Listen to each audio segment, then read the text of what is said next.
texto de 1 Samuel, capítulo 30. E ainda hoje nós teremos, não é? A Rosângela não está aqui hoje. Rosângela está com os netos.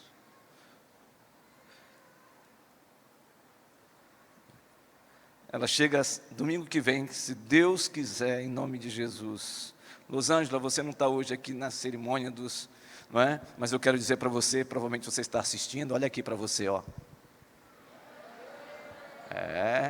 Eu não ia ficar por baixo dessa, porque depois da pregação, os pastores casados aqui irão assumir a ministração na vida dos irmãos e das irmãs.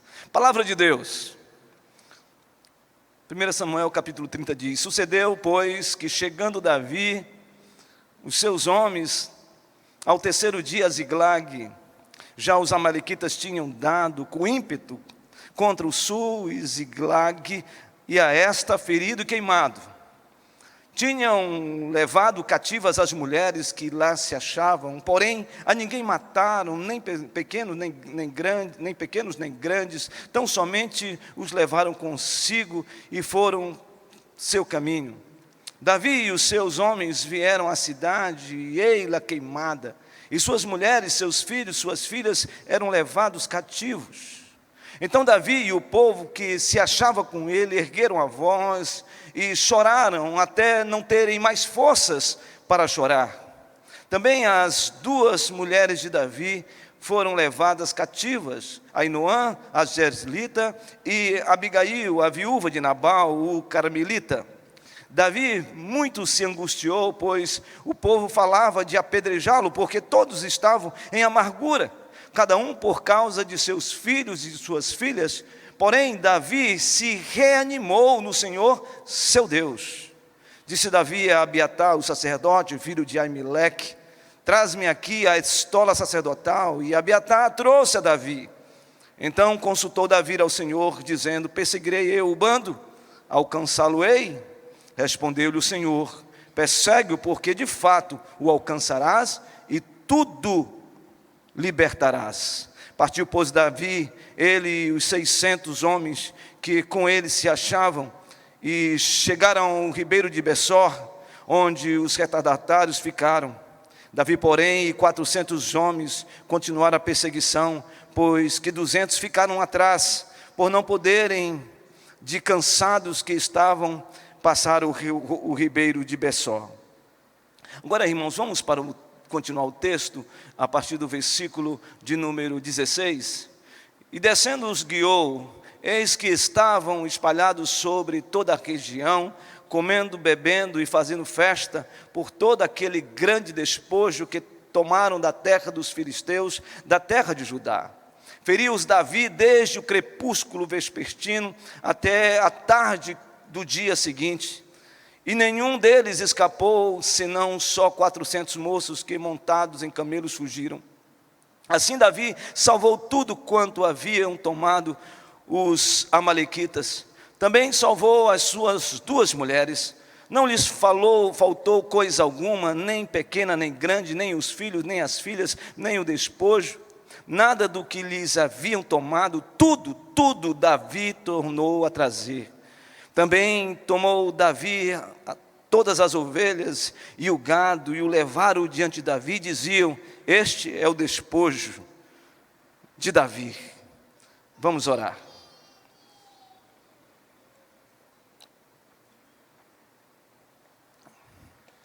Obrigado, Senhor, por tanta coisa linda que já aconteceu aqui. Agora ilumina a nossa mente e o nosso coração.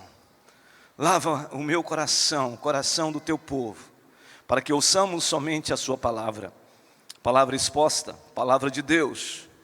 Que o Senhor nos ilumine, que a multiforme obra do Espírito Santo permeie este lugar, enche esse lugar, e que o Senhor responda a cada um dos teus filhos aqui, tuas filhas, segundo suas necessidades.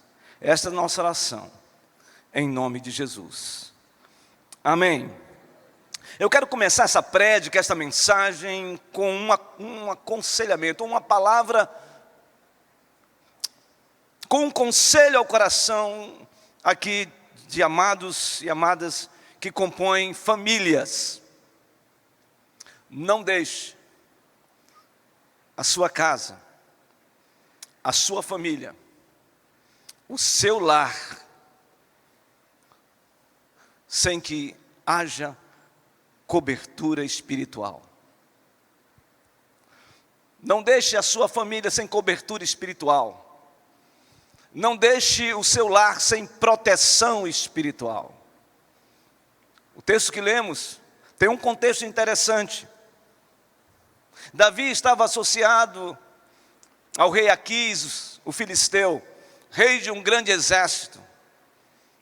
Ele encontrou guarida, mesmo no meio desse povo tão algoz do povo de Israel. Isso porque Saul o perseguira. Saul estava determinado a dar cabo na vida de Davi. Então Davi encontra proteção, uma certa segurança debaixo do reinado do rei Aquis.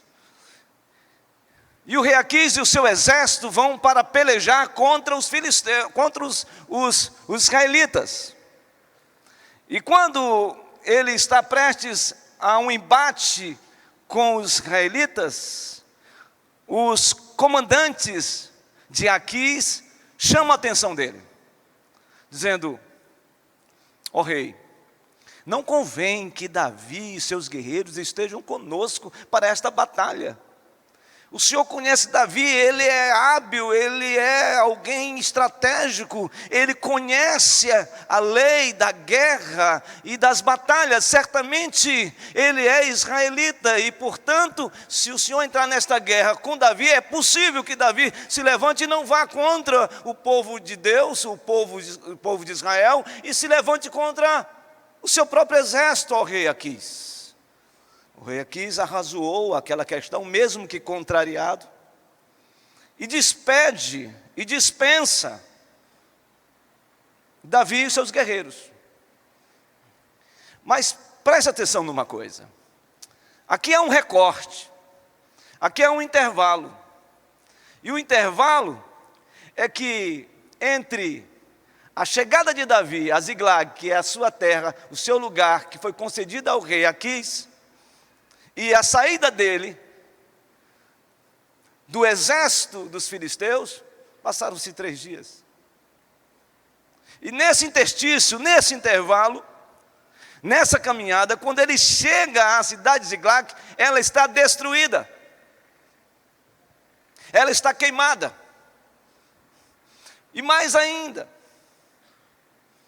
não só queimada, mas a família de Davi e a família dos seus guerreiros foram todos cativos pelos amalequitas, uma organização bélica, assustadora, terrorista, maior de qualquer outra associação, qualquer outro movimento terrorista no deserto que poderia ter naquela época, que eram os amalequitas. E eles levaram todos, ninguém morrera. E o texto diz que quando Davi chega e percebe que a cidade está queimada, as famílias foram levadas, ele e os seus guerreiros choram, choram, choram, até não ter mais forças para chorar. E nesse estado de choro,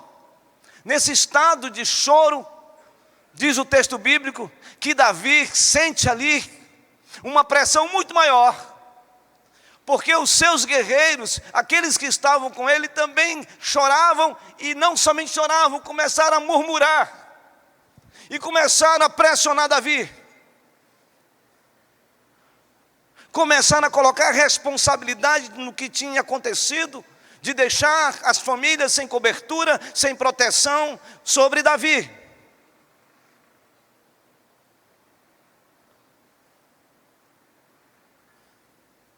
Então diz o texto sagrado, que Davi consulta o Senhor. Chama o sacerdote Abiatar e pergunta: Senhor, posso persegui-los? Posso alcançá-los? Posso ir para a batalha? E o texto diz que o Senhor fala a Davi que sim, e Davi vai ao encontro dos amalequitas, enfrenta-os, do ocaso do dia ao outro ocaso do dia, vence-os, mata-os, 400 moços, fogem dos amalequitas, e diz o texto sagrado que Davi traz de volta toda a família, todas as famílias, e não só isso, também traz todos os despojos que ele conquistara ali, naquela batalha. Esta é a história que nós lemos, e um pouco do contexto dessa história. Por isso o tema de hoje que nós vamos tratar é o tema lute pela sua família. Lute pela sua família. Sabe, irmãos e irmãs, muitas vezes nós estamos tão preocupados com tantas coisas na nossa vida, com as finanças, com a nossa ascensão social, com as nossas questões econômicas familiares. Nós muitas vezes não somos tão preocupados com o nosso sucesso acadêmico. A gente muitas vezes está tão preocupado com tantas coisas que nós temos como projetos de alcance na nossa vida, e que nesta trajetória nós esquecemos muitas vezes do nosso lar. E deixamos o nosso lar totalmente desguarnecido, sem cobertura nenhuma. Nós não temos a percepção, muitas vezes, que a nossa luta não é uma luta ordinária, que a nossa luta não é uma luta simplesmente natural, mas que existe sim alguém interessado em destruir a família. E principalmente no tempo que nós estamos vivendo, no mundo sobrenatural, no mundo espiritual, levantes do inferno contra a nossa casa, contra a família. E nós podemos olhar para o mundo e para a realidade que a gente está vivendo hoje e reafirmamos isso. Quantos ataques sobre a família?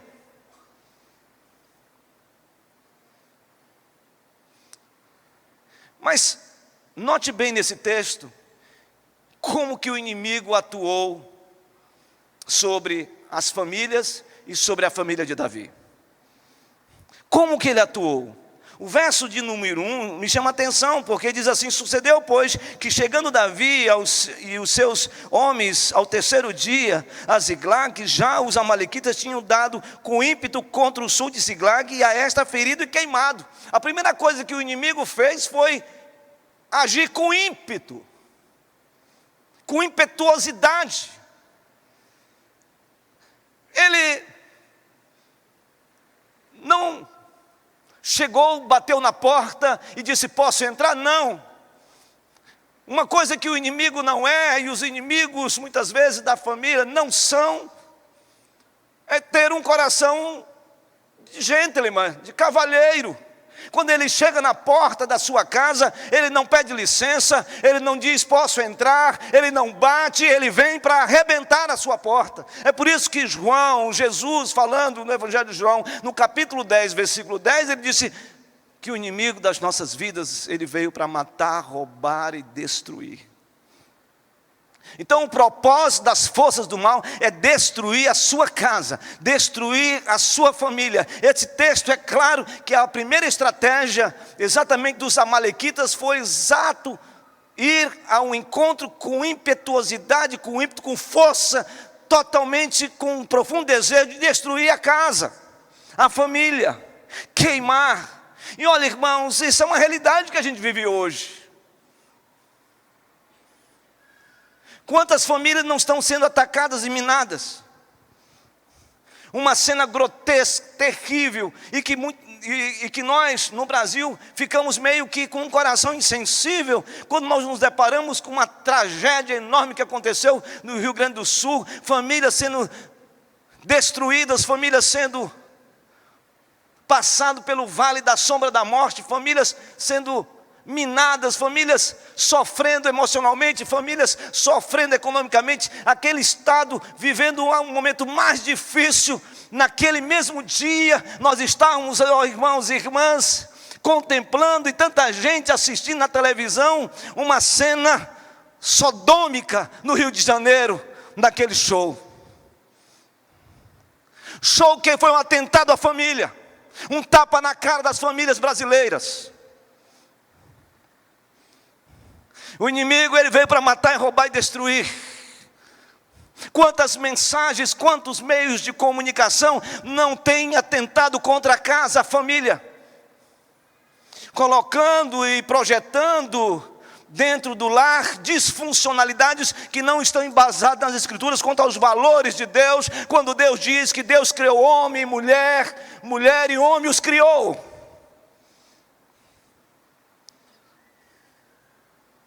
Nós estamos aqui hoje, daqui a pouco, numa cerimônia, num momento de louvar a Deus e agradecer pela aliança que muitos casais fizeram aqui ao longo da sua história, mas é muito mais do que isso. O que vai acontecer aqui após esta pregação é um símbolo claro de que nós cremos na família. Mas o texto, ele me chama a atenção no versículo de número 2. Tinham levado cativas as mulheres que lá se achavam, porém ninguém mataram, nem pequenos nem grandes. Tão somente levaram consigo e foram seu caminho. Que estratégia é essa? A estratégia é essa, irmãos. É de arrancar, é de destruir, é de criar um ambiente de instabilidade dentro das casas, porque o sacerdote agora não está na casa. As famílias foram todas sem os seus sacerdotes, sem os seus líderes, sem os provedores, sem os protetores, no sentido mais bíblico da palavra. Presta atenção aqui, maridos, sacerdote do lar. Deus constituiu cada um de vocês para ser instrumentos de Deus. Eu sei, irmãos e irmãs, que tem muitas irmãs aqui que exercem essa tarefa por causa da ausência do homem, por várias circunstâncias, e que eu não preciso mencioná-las. Mas o fato é de que tem muitos homens que estão sendo omissos no cuidado da sua casa, de ser a referência espiritual, de ser o provedor, de ser aquele que, após os filhos deitarem na cama, irem nos seus quartos e imporem as mãos e abençoá-los, clamando: Senhor, esses filhos o Senhor me deu, e eu quero abençoá-los com toda sorte de bênçãos espirituais. Senhor Deus, guarda-os, livra-os, protege-os de toda a ação avassaladora do inimigo que tem tentado contra eles. Senhor, guarde-os, que eles sejam homens e mulheres de Deus, que eles sejam de fato referências, paradigmas nessa sociedade corrupta, totalmente depravada. Senhor, nós pedimos que o Senhor cuide dos nossos filhos. Talvez nós, sacerdotes do lar, estamos sendo omissos nesse trato da ministração. Chegamos em casa tão cansados muitas vezes, chegamos em casa indolentes, displicentes, e não percebemos a necessidade espiritual de cuidar dos nossos filhos. Mas tem mais. Nós estamos perdendo a autoridade espiritual dentro das nossas casas. E é muito simples quando nós perdemos autoridade espiritual. Perdemos a autoridade espiritual apenas como exemplo, quando nós levamos para dentro das nossas casas um altar de bebidas. Tem casas que são assustadoras, irmãos e irmãs, nesta área. São verdadeiros altares a demônios. Gente que tem todo tipo de bebida, uísque, cerveja, vinho, de todas as maneiras, de todas as formas. Presta atenção, não estou falando aqui sobre moderação. O que eu estou dizendo é de que muitas vezes tem gente que tem tanta bebida em casa, que quando os filhos adolescentes começam a se embebedar, eles começam a criticá-los, a censurá-los, e eles dizem: como que o senhor pode falar isso para mim, quando eu iniciei a minha vida na bebedice dentro de casa?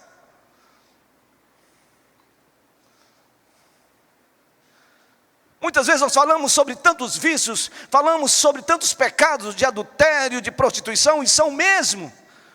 Mas muitos Pecados passam despercebidos porque achamos que isto não é algo que venha gerar algum dano dentro de casa.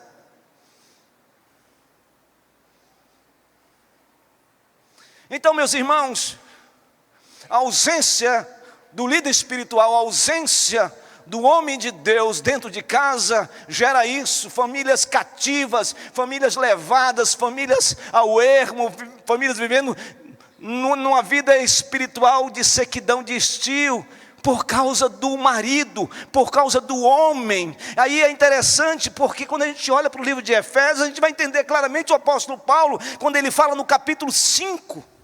No capítulo 5, Paulo trata de um assunto interessante. Ele fala sobre as relações entre pais e filhos, entre marido e mulher. Ele diz: mulheres, sejam submissas aos vossos maridos. Maridos, amem suas esposas como Cristo amou a igreja. Filhos, obedeçam vossos pais. Pais, não levem os seus filhos à ira. Mas aí chega no capítulo 6, parece que Paulo age com intencionalidade, porque no capítulo 6 ele já começa a falar sobre uma outra realidade, a realidade espiritual. Ele diz que nós devemos estarmos revestidos de toda a armadura de Deus, para não sermos pegos, surpreendidos pela cilada de Satanás. A palavra cilada, lá no texto do versículo 10 do capítulo 6, refere-se a um termo grego, metodóia, ou seja, um método, uma estratégia, uma forma que o inimigo tem. E ele diz claramente que essa luta que nós travamos não é uma luta contra o marido e contra a mulher, não é luta entre irmãos. Esta luta, esta batalha é contra os principados e potestades. Essa metodeia provocada pelo inimigo acontece nas regiões celestiais, acontece no mundo espiritual.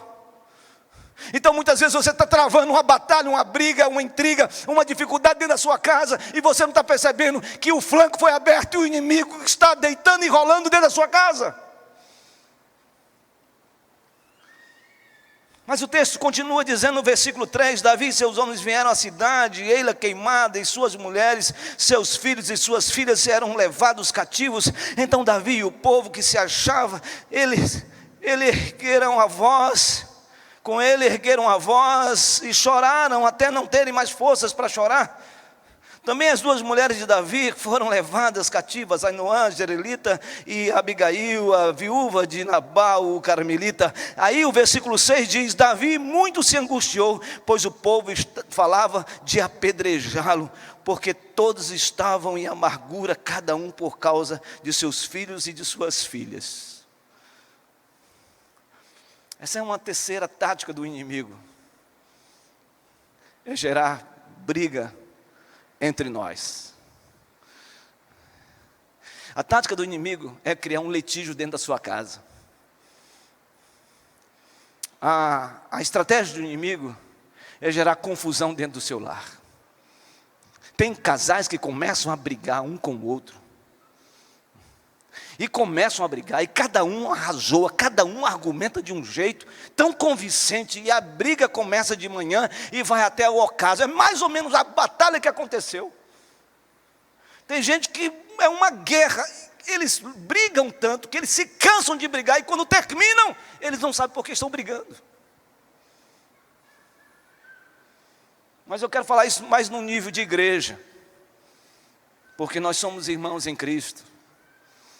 Você sabe o que mais mina uma igreja? O que mais mina uma igreja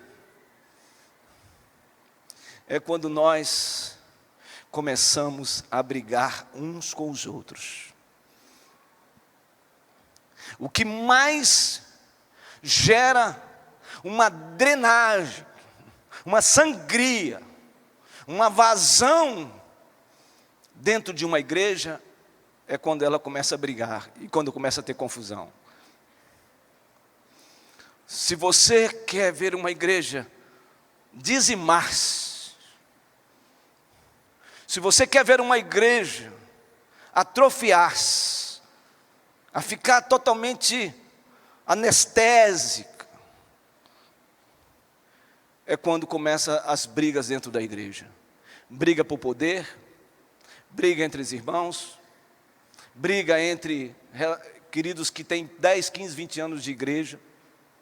E quando nós geramos isso, nós perdemos a capacidade de percepção de quem provoca isso, quem promove isso, é o inimigo dentro da igreja. A nossa luta não é contra a carne nem contra o sangue, é contra os principados e potestades, contra os dominadores desse mundo tenebroso, contra as ações no mundo espiritual. É isso, irmãos. Nós devemos parar de brigar uns com os outros. Nós devemos baixar a guarda. Nós precisamos fazer isso na nossa casa. Nós precisamos fazer isso no nosso trabalho. Nós precisamos fazer isso na igreja. Nós precisamos fazer isso nas nossas relações. O que faz uma igreja crescer e o inimigo bater em retirada é a sua unidade. O que faz o inimigo bater fora da sua casa é a unidade familiar. O que faz o inimigo ter ojeriza de não poder tido o poder de mudar isso e destruir o seu lar, é porque ele percebe que no seu lar tem uma unidade, e quem é aquele que dá a unidade, que promove a unidade, que gera a unidade, chama-se Jesus de Nazaré. Muito bem, a gente poderia terminar o texto aqui e irmos embora. Mas com certeza você vai sair daqui com um alerta na cabeça e na mente. Mas você vai precisar de entender quais foram as respostas que Davi teve e quais as ações que aconteceram para que Davi pudesse resgatar todos esses despojos, como o texto fala. Primeira coisa importante numa luta que nós temos que ter e envidarmos os esforços na nossa família, é antes de nós entrarmos em qualquer batalha ou estarmos num grande enfrentamento, nós precisamos consultar o Senhor. Nós precisamos consultar a Deus. Em todas as decisões da nossa vida, nós precisamos consultar a Deus, e o texto diz isso no versículo 6, depois dessa briga, esse entrevero, essa passagem de responsabilidade que os guerreiros de Davi estavam interessados em passar para Davi, diz o texto, que o texto começa assim, na última parte dele, do versículo 6, porém, ou seja, tudo que o inimigo fez, toda a ação dele, toda a obra do inferno, tudo aquilo contra as famílias da casa de Davi e da cidade de Davi, o texto diz aqui, porém, e a primeira coisa que Davi fez foi consultar o Senhor. Ele não consultou qualquer pessoa, ele não foi buscar aconselhamento em qualquer outra esquina da vida, ele não buscou aconselhamento num homem, numa mulher, em alguém. Ele poderia fazê-lo, ele poderia chamar o seu exército de conselheiros e orientá-lo a respeito do que ele deveria fazer, mas a primeira coisa que ele fez foi consultar o Senhor. Consulte o Senhor. Muitas vezes a nossa batalha é travada e nós não percebemos que precisamos consultar o Senhor. Sobre o seu casamento, consulte ao Senhor. Sobre a sua casa, consulte ao Senhor. Sobre suas decisões financeiras, consulte o Senhor. Sobre uma situação de relacionamento de pais e filhos, em relação ao futuro dos seus filhos, consulte ao Senhor. O inimigo está se levantando, peça discernimento do Senhor. Então aqui Davi está dizendo que ele consultou o Senhor. Está na hora da igreja começar a deixar de fazer consultas e consultas meramente humanas para dar enlevo às suas emoções. Está na hora da igreja evangélica brasileira e da igreja presbiteriana de Manaus consultar o Senhor. Eu vou mudar para algum lugar, consulte o Senhor. Eu vou comprar uma casa, consulte o Senhor. Eu vou tomar uma decisão, consulte o Senhor. Não seja imprudente, nécio, de achar de que você é capaz, pela capacidade intelectual que você tem, de tomar decisões que você acha que vai ser ótimo para você, e muitas vezes é um caminho de morte. Por quê? Porque o homem, muitas vezes, o caminho que ele está trilhando, ele acha que é caminho de vida, mas no final sempre é caminho de morte. Consulte ao Senhor. Talvez você esteja com uma dúvida enorme e você está ouvindo esta palavra. Ouça o Senhor, meu irmão. Vou me separar. Tem gente que tem essa coisa, bateu na cabeça, deu uma doidice, vou me separar. Eu estava num carro com um presbítero. Nós íamos fazer uma visita. Isso ainda no estado de São Paulo. Para não dizer Sorocaba, pastor Wellington. E aí, pastor José João, aquele homem de Deus, liderava mais de 100 grupos pequenos, olhou para mim e disse: pastor, eu estou largando minha família. Vida linda, família linda, um homem proeminente na sociedade. Irmãos, eu fiz de tudo que você possa imaginar. Peguei Provérbios capítulo 6 e falei item por item. Irmãos, entrava aqui e saía aqui.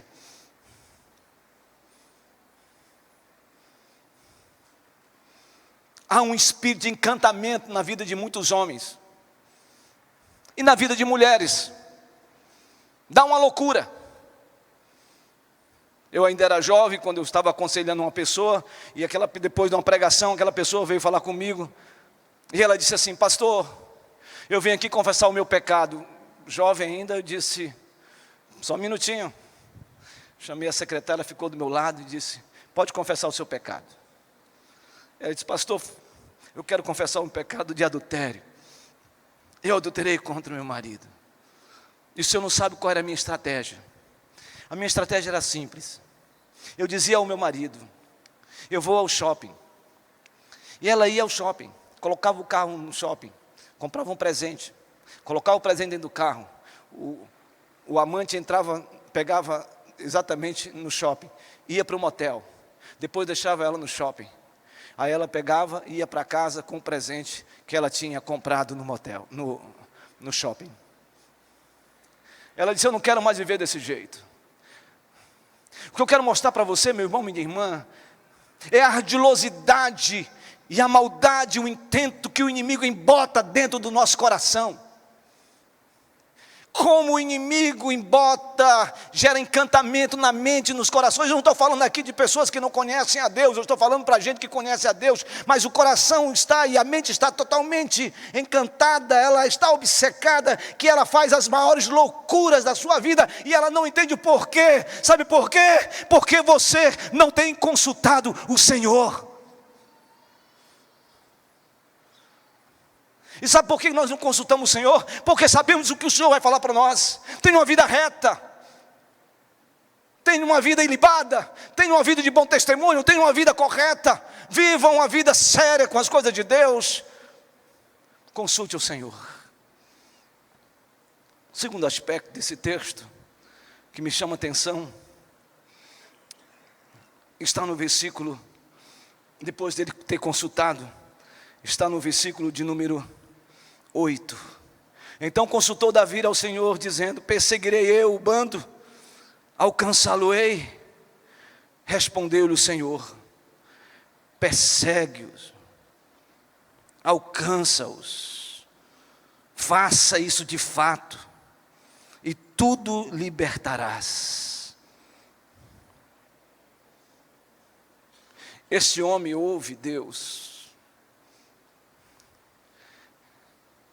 e Deus diz para ele: vai para a batalha, vai para a guerra, vai para a conquista, vai para o enfrentamento. Não fica sentado, prostrado dentro de casa, vendo o inimigo fazer todo tipo de ação maligna e você não faz nada.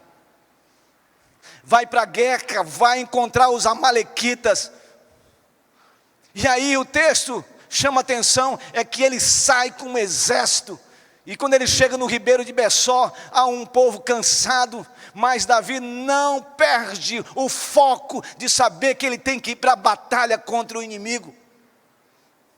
Alguns ficaram para trás, mas Davi continuou, perseverou na batalha.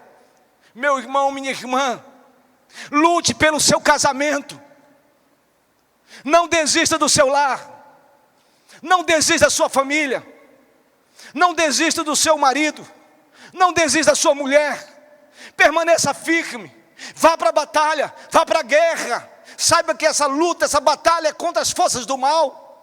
Minha irmã, se você está enfrentando uma luta dentro da sua casa, o seu marido ainda gera uma disfuncionalidade dentro da sua casa, você fica temerosa com alguma atitude dele, minha irmã, continue orando por ele, continue clamando pela vida dele, pelo sangue de Jesus na vida dele, que ele seja constrangido.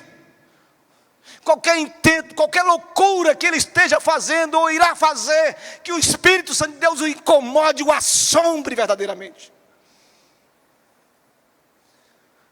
Meu irmão, se a situação está difícil dentro de casa, com seu filho, com a sua filha, vá para a presença de Deus e vá para a luta, para a peleja, dizendo: Satanás, eu quero dizer para você que a minha casa é de Jesus, a minha família é de Jesus, o meu lar é de Jesus, Ele está no centro da minha casa, Ele está no timão da minha casa, Ele está no controle da minha casa, Ele é o Senhor da minha casa. Bate em retirada em nome de Jesus. Talvez seja isso que nós estejamos precisando fazer.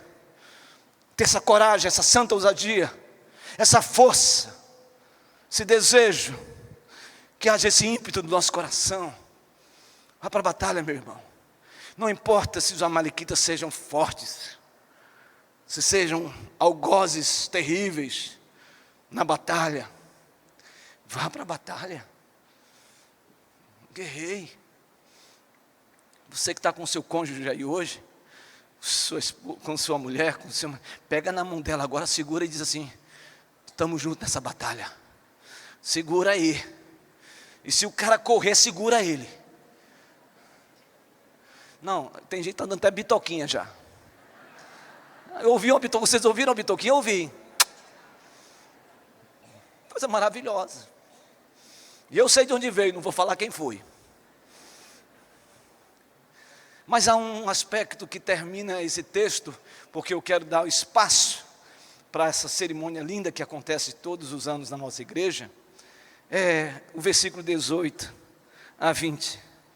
Assim Davi salvou tudo quanto haviam tomado os amalequitas, também salvou as suas 2 mulheres, não lhes faltou coisa alguma, nem pequena, nem grande, nem os filhos, nem as filhas, nem o despojo, nada do que lhes haviam tomado, tudo Davi tornou a trazer. Também tomou Davi todas as ovelhas e o gado, e o levaram diante de Davi, e diziam: este é o despojo de Davi. Então é interessante isso, Davi se reanima no Senhor, depois de chorar tanto. Davi consulta o Senhor, e finalmente Davi tem uma conquista. Ele luta contra o inimigo, vence o inimigo, pega até os despojos e leva de volta. Essa palavra aqui, tem muita gente que tem uma dificuldade de entender isso no mundo espiritual, mas eu quero dizer que essa palavra para mim tem relevância no mundo espiritual. A palavra é restituição.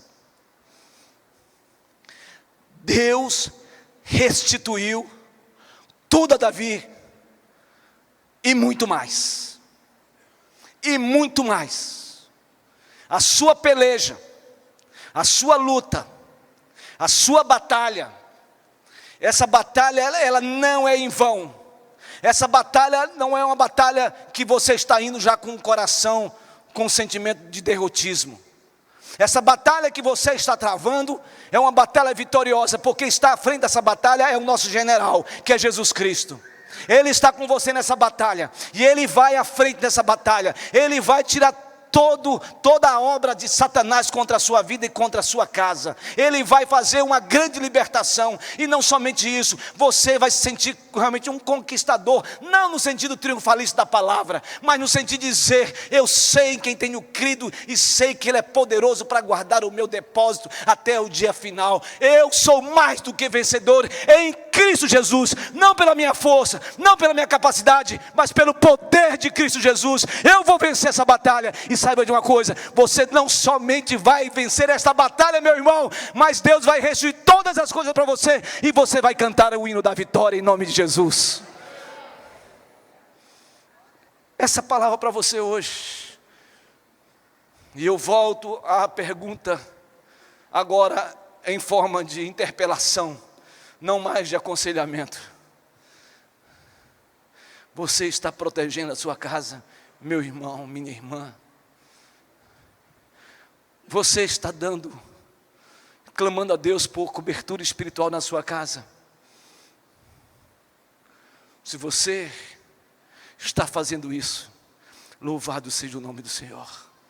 Mas se a sua casa foi conquistada em algum momento pelos amalequitas da vida, eu quero dizer para você, clame a Deus, Ele vai retomar tudo isso, Ele vai trazer alegria novamente na sua casa, e o seu lar será um lar de bênção. Que Deus abençoe esta noite, para a glória de Deus, em nome de Jesus. Amém.